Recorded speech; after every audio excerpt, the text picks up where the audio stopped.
Hello, everybody, and welcome to this Monday evening special edition of Facebook Live with the On-Air Advocate, where we look to provide education, support, and empowerment for all of those with different abilities, mental and medical illnesses, and their caregivers. My name is Tammy Flynn, and I'm the host and producer of the On-Air Advocate, and I'm absolutely so thankful that you guys have joined us tonight. And as we wrap up this 2-week-long focus on holistic and natural medicines and supports, I could have thought of no better way than to have Mr. Dayne Sullivan here all the way from Arizona, right? Originally from Georgia, right? Did I have that right? That's right. All right. Yes. He is a naturopathic medical student as well as a researcher. He is the co-chair of an integrative medicine collaboration of advocacy and community that builds awareness, as well as a homeopathic enthusiast. So I know you'll do a better job of describing all those things than I just did. So I want to welcome you. I'm glad to be here. Excited. I'm excited as well. So I know when we had our discussion, there is just, I thought like in the first 20 minutes, my head was just like wheeling, thinking about all the people I know and the buzzwords that are out there. Like how many times in a given day do I hear the word holistic, it's natural, and these different supports and what actually works, what doesn't, what's safe. And then I talk to you and I'm like, there's a whole school for this. People become doctors. And so you really broke it down so well for me that I was like, you got to be on the On-Air Advocate and share this with everyone else. So, to kind of start out, what is naturopathic medicine? So naturopathic medicine is something that's actually been around quite a long time. It's been around for almost 100 years here in America. And naturopathic medicine, in short terms, is the best of ancient natural medicine practices that's also combined with conventional modern medical practices. And so I always say that naturopathic medicine is the best of both worlds, whereas we take what we've learned over the several thousands of years as far as Chinese medicine and what a lot of people in America would call Eastern medicine. And we couple that with allopathic and conventional medicine, which is usually thought of as like surgery and drugs. And so I feel like we've probably got the most well-rounded form of medicine in existence right now. Okay. Now, I know we had spoke a little bit about the difference between like being licensed and unlicensed states and what that's all about. And I know that's part of kind of that coalition that we were talking about, that advocacy and, that community that you're a part of. What does that mean? What is the difference between me coming to you as a naturopathic licensed doctor versus the person down the street that practices out of their other office that does health and wellness? Okay. So there's a big misnomer about naturopathic medicine, and I think we talked about it before. So naturopathic medicine is currently licensed in 22 states in the U.S., and that's constantly growing. There's 3 states this year that are really pushing for licensure, with New York being one of them, which is a big, big deal. So the difference is if somebody says they're a naturopathic physician, that means that they have attended an accredited 4-year naturopathic medical program, just like the one that I'm in. And they are in a licensed state. They're board certified legally as a primary care physician, but they are also certified as a natural expert in natural medicine. Versus where if somebody says they practice health and wellness, that could mean 100 different things. It could mean that they took some classes at a community college and they have a certificate in wellness or nutrition, or it means they could have gone to a number of online schools and gotten some certificate or some degree, but they're not a licensed physician whereas an NMD or an ND, a doctorate of naturopathic medicine, means that we hold the same rights as a family care physician as an MD or DO does. Okay. And like you said, so you can write prescriptions for people that same way. Yeah. So, for instance, and each state has a little bit different scope of practice. Arizona is currently the biggest scope of practice, but we can do everything from we can write a prescription, we can perform minor surgery, but then at the same time, we can do physical adjustments like a chiropractor would. We can prescribe herbal medicines like an herbalist would, and we can also perform acupuncture as an acupuncturist would. So we hold all of the rights that an MD does, but we also hold the rights that most chiropractors do and that acupuncturists do. And so through your program, how long is the program in Arizona that you are currently in? Is that a 4-year program? It's a 4-year program. And so it's actually, we actually have a bigger curriculum stuffed into 4 years than your average MD school will, because we still take all of the classes an MD does. We take anatomy and physiology, biochemistry, microbiology, pharmacology, pathology, histology, all of those things the first 2 years.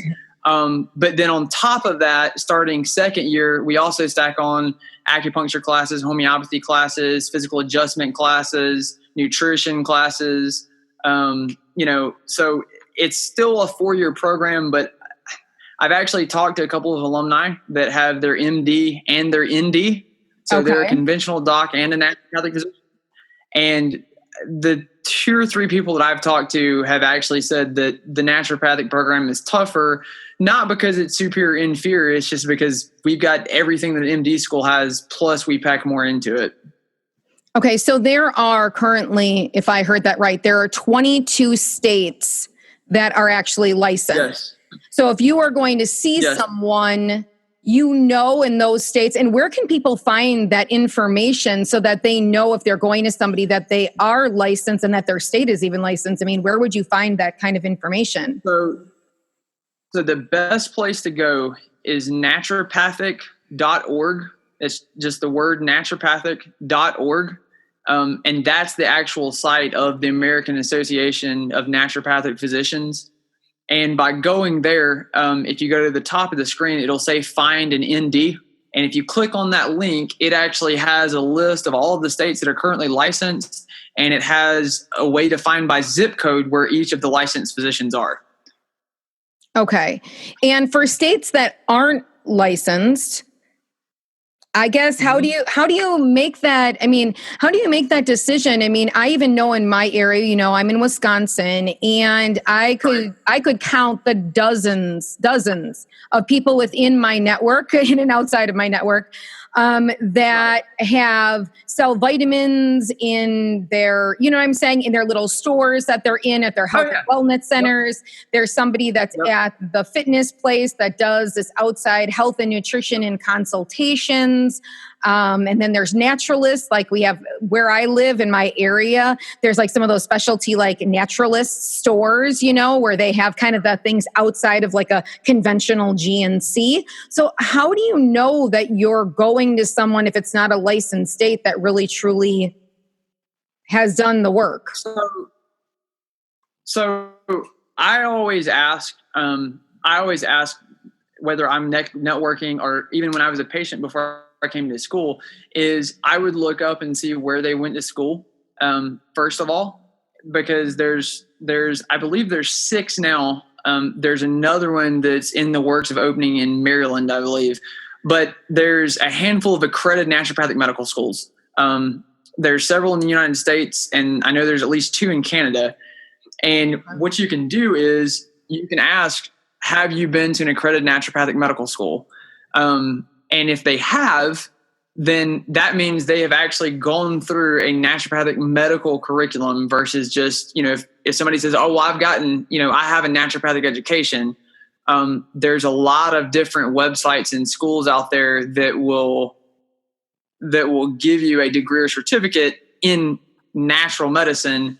But that doesn't necessarily mean anything, because the question is, are you licensed? And so if someone holds a license in naturopathic medicine, then that actually means they've gone to school, they've gotten a doctorate degree, they've gone through clinical training, and they've also passed a regulated board exam, and they've earned the right to that licensure. And all of this is, if you get a provider off of naturopathic.org, all of their providers have already gone to school and they've been licensed. So by going to that website that whoever you're going to is legitimate. The other thing that you can do is you can check out and see, there's a number of different naturopathic associations. I know there's one for endocrinology, one for pediatrics, for moms that may be looking to see, if there's a naturopath that actually not specializes, but focuses in pediatric medicine. Okay. There's a number of naturopathic associations. All of those can also be found online at naturopathic.org. And so I just, like with anything else, if you were going to go get your haircut, you would want to know, hey, is this just somebody that picked up a pair of scissors and trying it out? We've actually been to school for this. And so I always say the best thing to do is to check credentials and check and see, have you been to accredited school and do you hold a license? Okay. So I'm understanding this right. So if you have gone to a school though, but you're not in a licensed state, you can still hold the license, but the state isn't licensed, or no? If you're in a state, like in the state of Wisconsin, if someone went to school for it, they might graduate, they might have a licensure through the school, just our state isn't licensed to practice that way. So let me give you an example. I'm going to graduate from the school in Arizona. And so I'll sit for my board exam in the state of Arizona. Now, if I wanted to go back to Georgia, what I would do, and what most naturopathic physicians do when they're going to an unlicensed state, is they'll park their licensure in a licensed state. So I would get my Arizona licensure, and then I would go to Georgia, and I'm still a licensed naturopathic physician, but I can't practice clinical medicine in an unlicensed state. Just as if any other MD, if an MD or DO was licensed in Arizona, they couldn't go to Nevada and write a prescription. So what that means is, an unlicensed state, they can't order labs or do a physical exam or write prescriptions. But for most of the states that are unlicensed, and it depends from state to state, but most of the states that are licensed, we're still able to practice things that aren't regulated as clinical medicine. So a lot of naturopathic doctors that are in unlicensed states, they're not going to be able to write you a prescription, but they are going to be able to do things like recommend homeopathy or recommend nutritional changes. Or what a lot of them do is they work in conjunction with an MD. So, if you have an MD that supports naturopathic medicine or supports holistic medicine, a lot of times the ND will team up with them. And so even though they can't order your labs or write a prescription, because they do have the training and education, they are able to make suggestions and recommendations under the care of a conventional medical doctor that is licensed in that state. Okay. And what you just said, so is there a difference between like holistic medicine and naturopathic medicine, or is that all the same word? Because there's a lot of words. Yeah. And that's the thing. And especially, it's natural health's a big buzzword in America now. And I think, so holistic medicine definitely includes naturopathic medicine, and they are kind of one and the same. Naturopathic medicine is a form of clinical medicine. Whereas holistic medicine may include a variety of things. And so I feel like the word holistic is almost thrown around to mean something besides conventional medicine. Where naturopathic medicine is specifically a certain number of modalities. So a naturopathic physician is someone that's going to utilize pharmacology, acupuncture, botanical medicine, homeopathy, nutrition, physical medicine, to actually hone in on their treatment plans. Does that make sense? Yes. That does. Okay. And I know that when we spoke, we talked a lot about too, that there are some things that are in that holistic and natural world that sometimes people think because they're holistic and they're natural, that they're safe. They feel this security that's really a false security, as to that you can have as much of something or you can't have too much, or it's going to be better for me. And I know we even talked about that, like shopping for vitamins and going to stores and treatments that way. Can you kind of speak to that, about those cautions and that safety? Because I do think that it makes us feel like we're in some safe zone, but I mean, from our discussion, I think there's some things to caution on.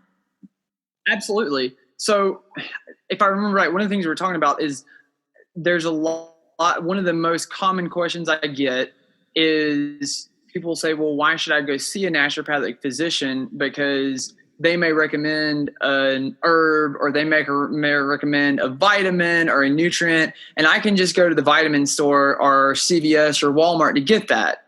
And the reason that I am quick to say is medicine is medicine. You know, a drug is a drug. Everything from narcotics to alcohol to caffeine, if it alters your physiology, it is a drug.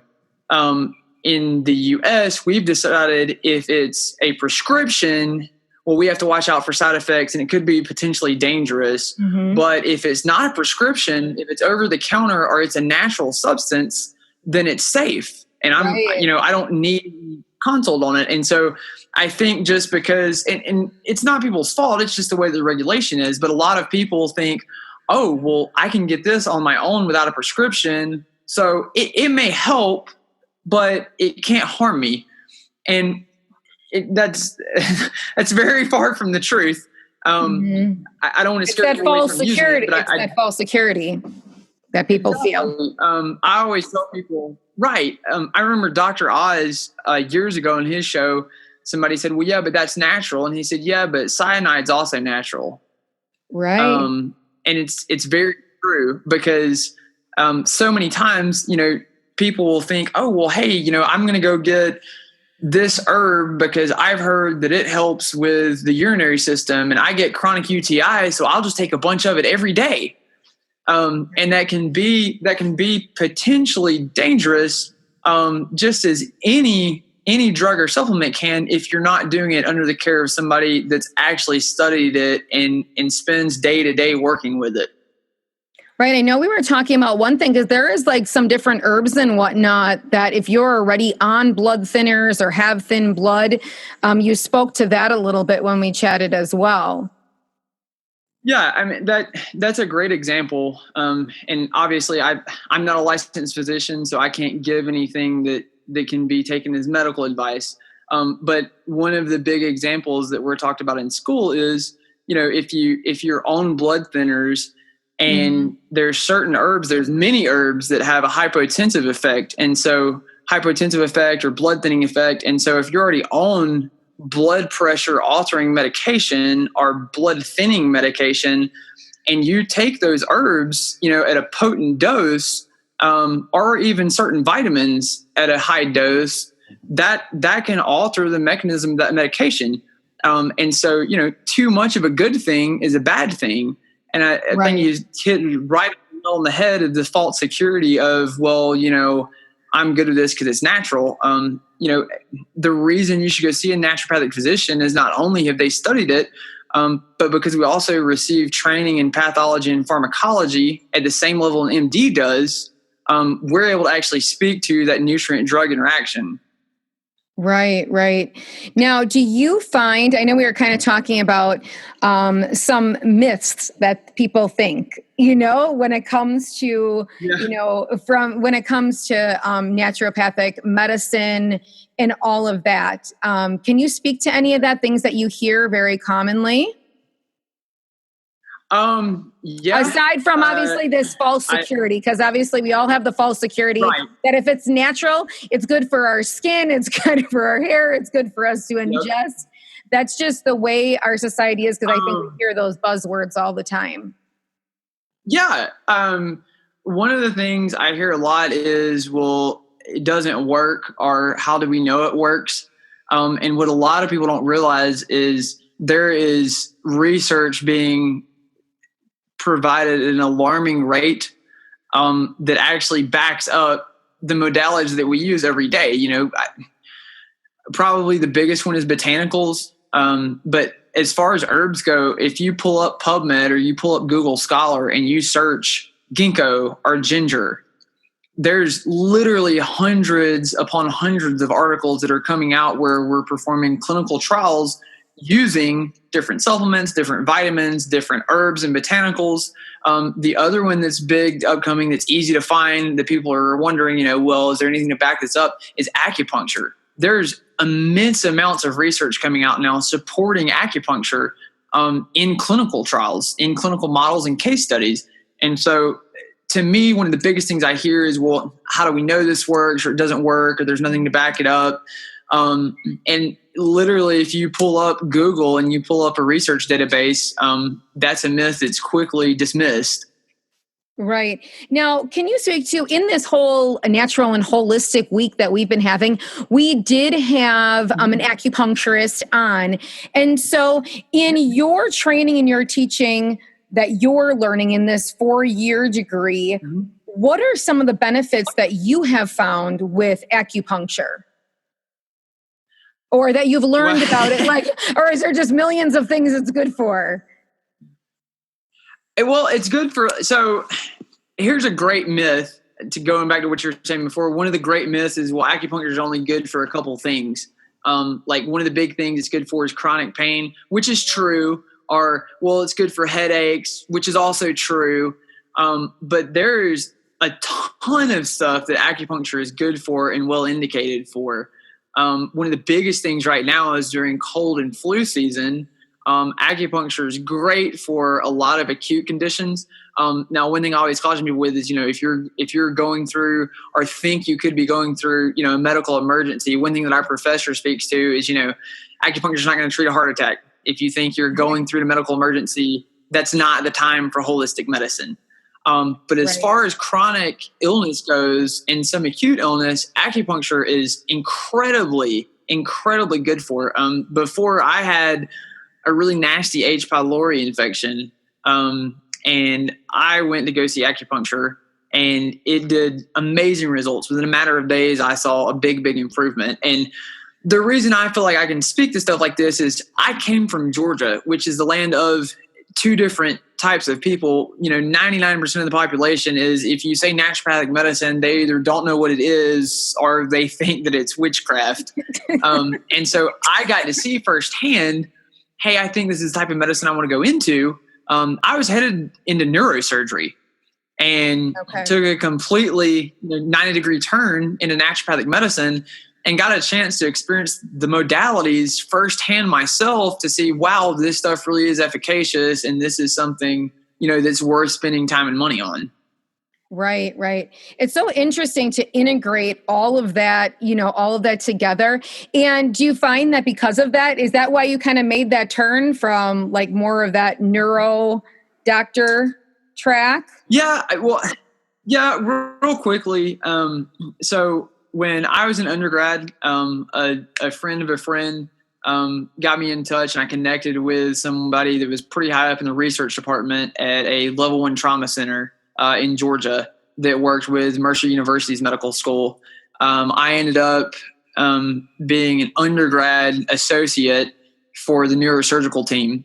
And during that, neurosurgery is super cool. I was a huge, kind of fan of Ben Carson as a surgeon growing up. I knew that's what I wanted to do. I was trying to get an MD, PhD at either Duke or St. George and get a neurosurgery residency. And then during that research, I saw how miserable their lifestyle was. And the two things that made me reconsider was, one, their lifestyle was, we get to the hospital at 5 a.m. and we run ourselves ragged until 10 o'clock at night. And then we do it again every day. And the other thing that kind of turned me away from it was, if a patient lives through the surgery, then that's a win. Now they may leave scarred, they may leave with deficits, neurological or otherwise, and they may or may not have any good quality of life in the future, but they survived the surgery, so we count it as a win. And that's nothing against the surgeons. That's just the nature of that form of medicine. And to me, it was really discouraging because I thought, I don't want to spend, 20 hours in an OR, and as long as the patient makes it out alive, well, then we consider it a success. Right. I was battling a illness at the time and got the chance to start experimenting with naturopathic medicine through a holistic functional practitioner in Georgia. And after being on chemo for about 6 years, I finally actually started getting better using the naturopathic approach. And so that made me think, hey, these guys do more than just collect money and say, well, we hope it works. And they produce great results. And so the more I started looking around, the more that I knew this is kind of what I wanted to do, because it was really aligned more with what I want to be as a physician. That is awesome. And it takes it to that next level, it integrates it so much more into that patient care for the longer duration, of time, not just seeing them through the surgery and then it's done. It's that holistic health Exactly. that, carries on for a lifetime. So if there would be any great tips that you would want to kind of leave our listeners, I guess, with, or the people watching this, do you have any 5 favorite things or 4 favorite, especially we're in this cold and flu season. Is there anything you really love? Yeah. I know that I had on, I know Cynthia, the pharmacist. Yeah. And she's awesome. She has her funny things that she loves, but her honey and her neti pot and, just some of those natural elements, but also some things that she feels are just kind of myths that are created that don't always work, extremely well. Do you have any favorite things that you're always like, what, you need some zinc when you don't feel good, or anything that you feel is kind of one of those safe things that you love? Well, I can't actually provide anything like that. Unfortunately, I'm not licensed. And so that's one of the things that I give any type of medical advice, but I can give 4 or 5 things that I've learned from experience and that I've seen people go through. So I can tell you that the first thing is go to the doctor before you get sick. Probably 90% of the stuff that we battle as Americans is preventable. The 2 of the top 3 killers in America, heart disease and cancer, can largely be prevented. Maybe not every case, but a large majority of them can. And so many times, I'm super busy. I get it. Before medical school, I was a restaurant manager. But I also know from experience and from watching other people that it's so worth it to go to the doctor and start working on getting yourself healthy and staying healthy than it is to go after everything's kind of tumbled down. The other thing I can tell you is people are real quick to want to get healthy, and then they look at the cost. Naturopathic doctors are humans, and as physicians and medical students, we understand that people have a budget, but we also understand that it's a heck of a lot cheaper to stay healthy than it is to get sick. I hear people all the time, well, I want to eat organic, but that's more expensive. And my answer to that is, but a year's worth of organic groceries is still a lot cheaper than a year's worth of chemotherapy. Right. The other thing I would do is I would tell people, like I do outside of medicine, is, don't listen to the media and the hype, but actually research and check out things for yourself. Before I came out here, I knew I wanted to practice every form of naturopathic medicine except homeopathy, and it was because it was a pile of trash that didn't make sense. Now that's my favorite modality, and it's, as a physician, something that I will want to focus on for the majority of my patients will be homeopathy. And if you go on Twitter or you go on Google, you'll get all this naysayers that it doesn't work or it doesn't make sense. But I've shadowed someone that specializes in homeopathy, one of the best in the country. And week after week after week, we had cases come in that nobody else could solve and hadn't gotten better in 10 years. And we used homeopathy and got amazing results.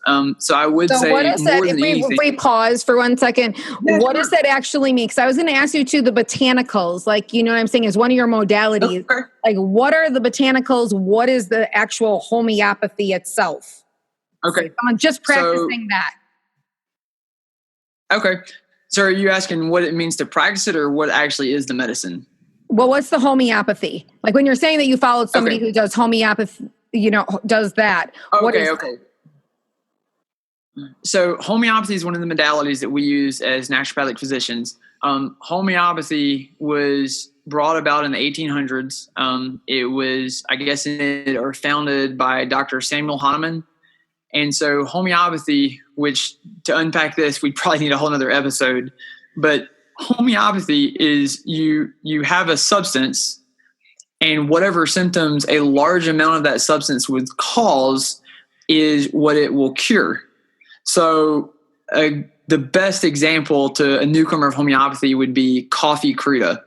And so coffee cruda, if you think about it, if you drink coffee, you get excited. Sometimes you get really hyperactive. Your mind races, and you're really jittery. And so a homeopathic dose of coffee is usually used for people that can't calm down at the end of the day and they have trouble sleeping. Because a large dose of coffee would keep you awake at night, which means a homeopathic dose of coffee will help calm you down so that you're able to wind down and go to sleep. And so there's a whole slew of debate about homeopathy, but there's literally thousands of homeopathic remedies. And there's case studies dating back all the way into the 1800s of homeopathy being very successful. And outside of America, it's still very successful. I just read a couple months ago, in India, it's one of the most widely used forms of medicine still today in 2018. Really? And then what is the botanic? You were talking about the botanicals. What is that? So botanical medicine is the use of herbs. Botanical medicine is the word we use for it, naturopathic medicine, but it's the use of herbs. Usually it's plant medicine using different constituents and phytochemicals. And so it's usually given and prescribed in tinctures or teas. Once in a while, if it's a skin condition, a salve will be suggested. But so for instance, if you see the little bottles of tinctures of like ginkgo or passion flower or kava kava at the health store, that's an example of botanicals. Okay.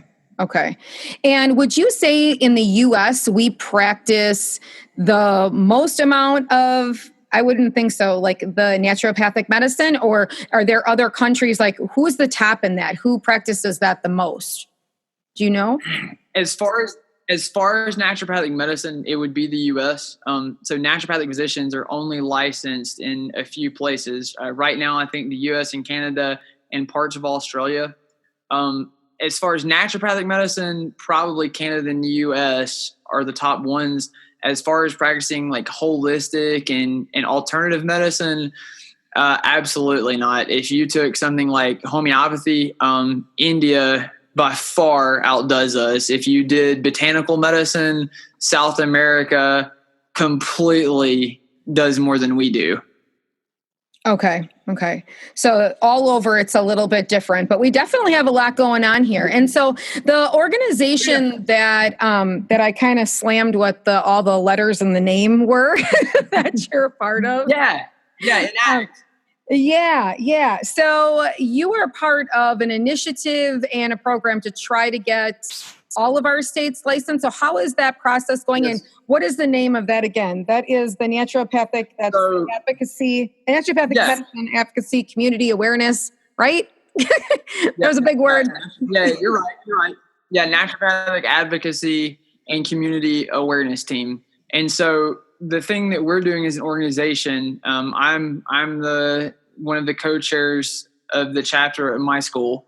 And so N.A.C.T is trying to bring advocacy and awareness to the licensure of naturopathic medicine, because there's a lot of people, like you said, everybody probably knows 5 or 10 people that would like to see a naturopathic physician. And especially there's a lot of people in unlicensed states that they would rather have a naturopathic physician as their primary care provider. But unfortunately, without it being licensed, naturopaths don't hold that right. And so our goal as an organization is to bring awareness and advocacy to that so that eventually we can have all 50 states licensed. As far as how's that going, there's been a number of states licensed in the last couple of years. I know that North Carolina is making a big push for it this year. New York is making a push for it. I think Oklahoma is making a push for it. And so every year there's at least one or two states licensed. It's just a matter of time, I think, until they're all licensed.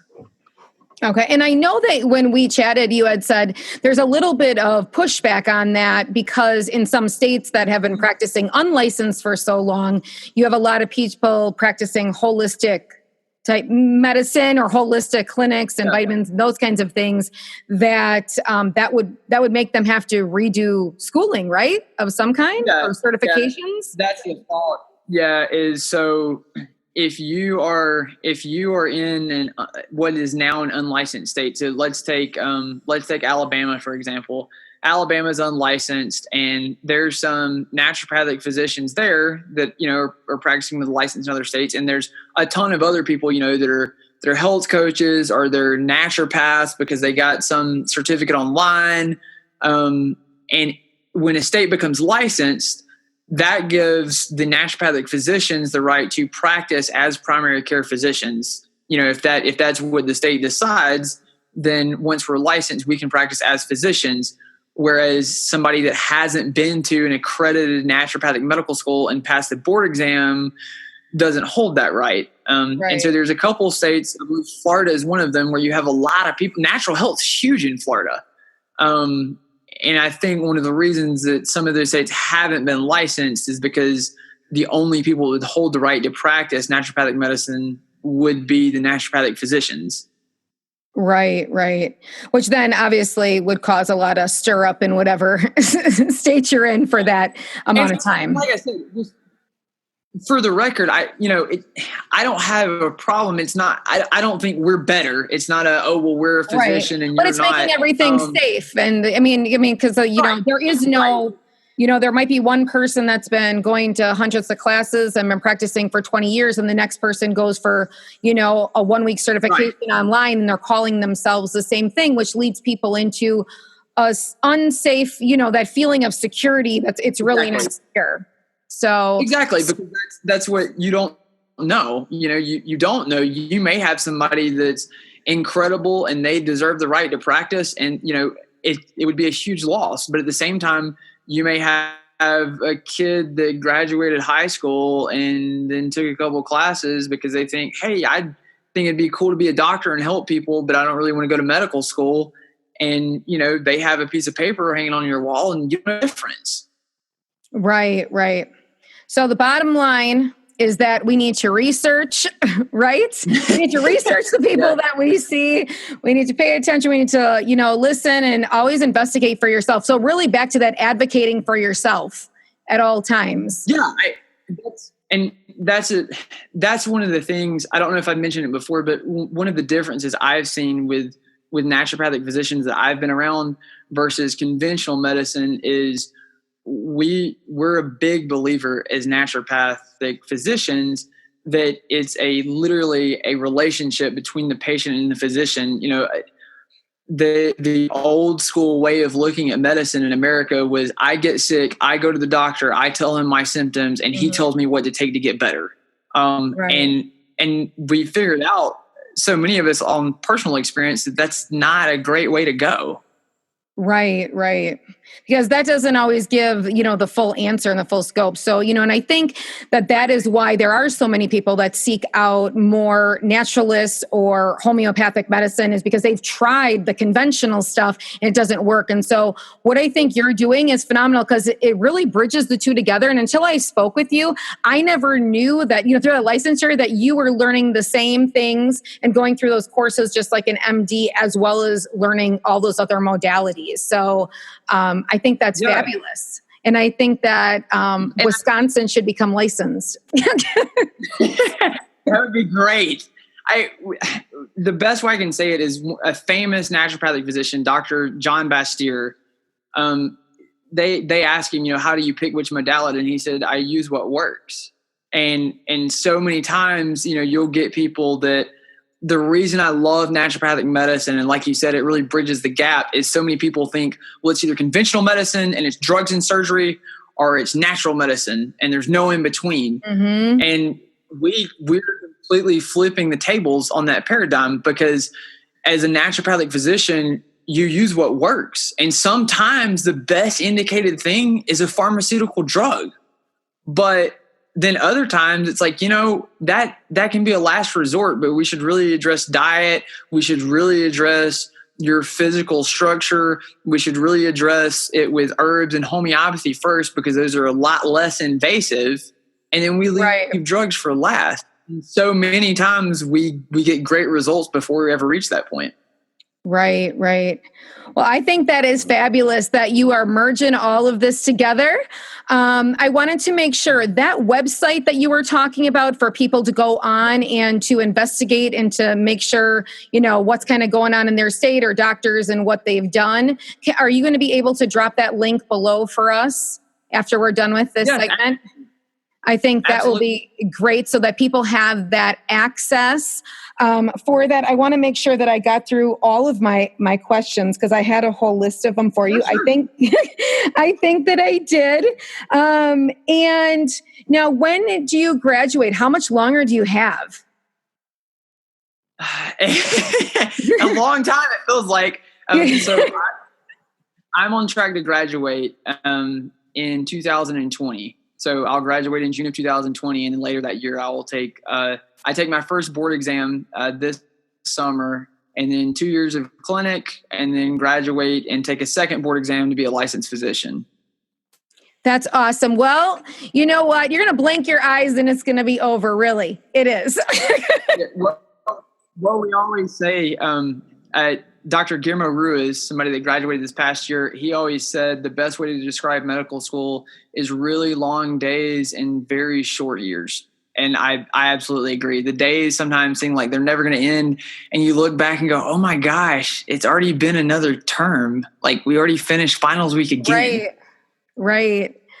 Well, yeah, you'll be done. You'll be done before you know it. And I thank you for breaking that down. I know we talked about when we get back onto some other modalities and subjects, we definitely want to have you back on again to give some better explanation. I know anybody who listened to this today, if you have any questions or you need more of the better definition for each of those modalities or anything, I know that Dayne will be checking the feed on this Facebook Live. And so I thank you so much for taking time. I know it's like, what time is it there? It's almost 10 here. So it's almost 9 by you, right?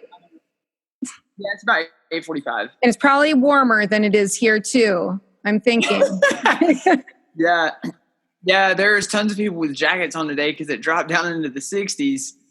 Oh, well, and actually it warmed up a little here to like 40 and foggy and rainy, but I'm still jealous. We need that vitamin D. We need some sun here in Wisconsin. Yes. So thank you so much for taking the time out tonight. Again, if you do have any questions, make sure that you drop them below so that he can answer them for you. But I thank you guys all for tuning in tonight and learning a little bit more about this naturopathic medicine.